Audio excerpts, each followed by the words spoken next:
Statement के बारे में पढ़ेंगे। देखिए, if else makes a combination that is no else is possible without if statement.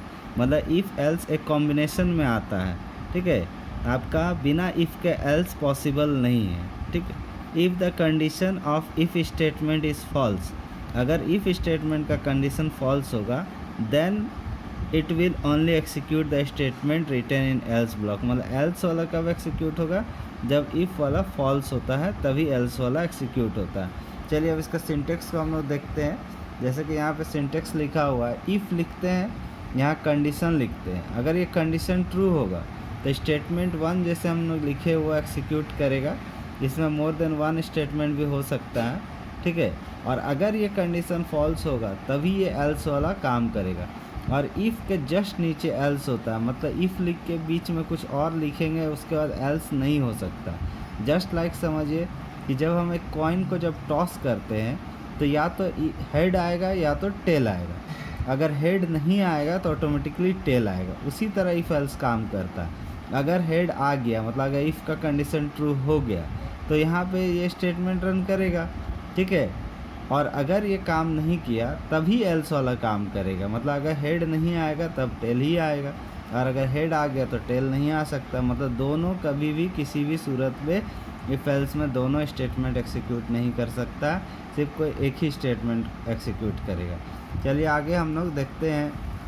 इसमें हम लोग प्रोग्राम एक बनाए हैं जिसमें आपका इवन ऑड चेक करना है। एक नंबर को इनपुट करेंगे और चेक करेंगे whether the given number is even और ऑड। तो इसको चेक करने के लिए हम लोग क्या किए हैं, देखिए सबसे पहले हम लोग हैश इंक्लूड studio.h है इसका हेडर फाइल। उसका वॉइड मेन हम लोग लिखे हैं, मेन फंक्शन रिजर्व फंक्शन जहाँ से एक्सिक्यूशन स्टार्ट होगा। जहाँ इंटीजर टाइप का एक n ले लिए हैं, ठीक है। n एक होता है मेमोरी स्पेस होता है, वेरिएबल होता है, ठीक है। अब इंटर नंबर जब मैसेज दिए प्रिंट ऐप में तो ये हम स्कैन ऐप से ये इनपुट लेंगे। कहाँ लेंगे, at the address of n, मतलब कि ये n में एक वैल्यू को इनपुट करवाएंगे। फॉर एग्जांपल हम यहाँ पे 8 इनपुट कर दिए, तो जब 8 इनपुट किए तो फिर ये इफ़ का कंडीशन चेक होगा कि n मॉडुलस 2, मतलब 8 को अगर हम लोग मॉडुलस करेंगे 2 से तो रिमाइंडर कितना आता है, 0 आता है। और यहाँ हम लिखे हैं इक्वल्स टू 0, तो ये जो कंपेयर किए इसका रिमाइंडर को तो 0 के इक्वल आ रहा है, मतलब कंडीशन ट्रू है इस केस में जब n का वैल्यू 8 है। अब तब ये कंडीशन ट्रू होने पे इसको एक्सिक्यूट करेगा। परसेंट इज इवन n, मतलब n का वैल्यू यहाँ जो कि हमारा 8 है, तो यहाँ मेरा आउटपुट आ जाएगा। देखिए इसमें मेरा आउटपुट जो आ जाएगा 8 इज इवन नंबर। लेकिन अगर यहाँ पे जब हम लोग स्कैन ऐप में इनपुट करवाएं n को, और उसके बाद जब अगर n में हम लोग मान लेते हैं, एक और केस ले लेते हैं, यहाँ n में 9 डाल देते हैं तो n मॉडुलस 2, तो 9 मॉडुलस 2 हमारा तो 1 आता है। और ये इक्वल्स टू 0 नहीं होता है, ये नहीं होता।